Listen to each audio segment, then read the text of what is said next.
సంక్రాంతి పండుగను తమ సొంత ఊళ్ళలో జరుపుకోవడానికి పట్టణవాసులంతా కూడా పల్లెలకు పయనం కావడంతో 65 నెంబర్ జాతీయ రహదారి పూర్తిగా వాహనాలతో నిండిపోయింది. ఏదైతే యాదాద్రి జిల్లాలో ఉన్న పంతంగి టోల్ ప్లాజా వద్ద మనం ఒకసారి విజువల్స్లో చూడొచ్చు. భారీగా ట్రాఫిక్ జామ్ అయితే కొనసాగుతుంది. భారీగా వాహనాలు నిన్న మధ్యాహ్నం నుండే తమ సొంత ఊళ్ళకు వెళ్లేందుకు వాహనాలు బారులు తీరిన పరిస్థితి ఉంది. దాదాపు ఇప్పటి వరకు కూడా 1,50,000 వరకు వాహనాలు పంతంగి టోల్ ప్లాజాను దాటి వెళ్ళినట్టు కూడా తెలుస్తుంది. గత ఏడాది మొత్తంగా పండగ సందర్భంగానే 1,80,000 వాహనాలు తరలి వెళ్ళిన నేపథ్యంలో ఈసారి మరొక అదనంగా 30 నుంచి 40,000 వాహనాలు కూడా తరలిపోయే అవకాశం ఉంది.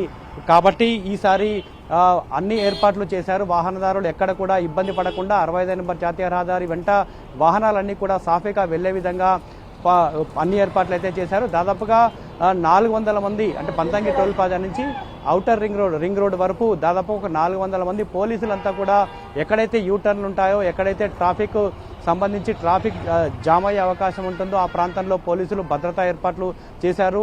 అటువైపు నుంచి అంటే విజయవాడ నుంచి హైదరాబాద్ వెళ్లే వైపు కూడా ట్రాఫిక్ జామ్ కాకుండా ఏర్పాట్లు చేయడంతో పాటుగా 400 మంది దాదాపుగా 24 గంటల నుంచి కూడా పోలీసులు రోడ్లపైనే ఉన్న పరిస్థితి ఉంది. ఎక్కడైతే ట్రాఫిక్ జామ్ అయ్యే అవకాశం ఉంటుందో అక్కడ ప్రత్యేకంగా బ్యారికేడ్లు ఏర్పాటు చేశారు. మరోవైపు ఎక్కడైనా రోడ్డు ప్రమాదాలు సంభవిస్తే కనుక దానికి సంబంధించి ఆ వాహనాన్ని వెంటనే అక్కడి నుంచి షిఫ్ట్ చేయడంతో పాటు క్షతగాత్రుల్ని ఆసుపత్రికి తరలించేందుకు కూడా అంబులెన్స్లను ఏర్పాటు చేసిన పరిస్థితి అయితే చాలా స్పష్టంగా కనపడతా ఉంది. ఈ రద్దీ రేపు మధ్యాహ్నం వరకు కూడా ఉండే అవకాశం ఉన్నట్లు కూడా అంచనా వేస్తా ఉన్నారు.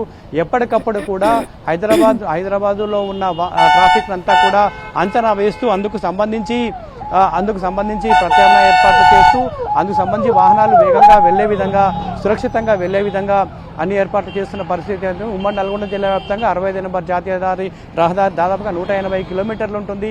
180 కిలోమీటర్ల మేర వాహనాల రద్దీ అయితే కొనసాగుతుంది. ఎక్కడ కూడా ఎలాంటి వాహనాలకు ఇబ్బందులు కలగకుండా, ట్రాఫిక్ జామ్ ఏర్పడకుండా, రోడ్డు ప్రమాదాలు జరగకుండా సాఫీగా పండగకు వెళ్లేందుకైతే పోలీస్ యంత్రాంగం అన్ని ఏర్పాట్లు చేసిన పరిస్థితి ఉంది. టోల్ గేట్ల వద్ద ట్రాఫిక్ జామ్ కాకుండా ఇక్కడ ఫాస్టాగ్ త్వరగా రీడ్ అయ్యే విధంగా అయితే పోలీసులు టోల్ నిర్వాహకులు ఏర్పాట్లు చేశారు.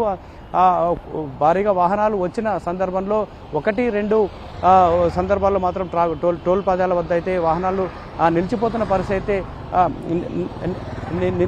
పరిస్థితి అయితే ఉంది. ఈ రద్దీ రేపు వరకు కొనసాగే అవకాశం ఉన్న నేపథ్యంలో టోల్ ప్లాజా నిర్వాహకులు కావచ్చు, పోలీసులు కావచ్చు అన్ని ఏర్పాట్లు చేశారు. ఇదే అంశానికి సంబంధించి మరింత అప్డేట్స్ని ఎల్బీనగర్ నుంచి ప్రేమ్ అందిస్తారు.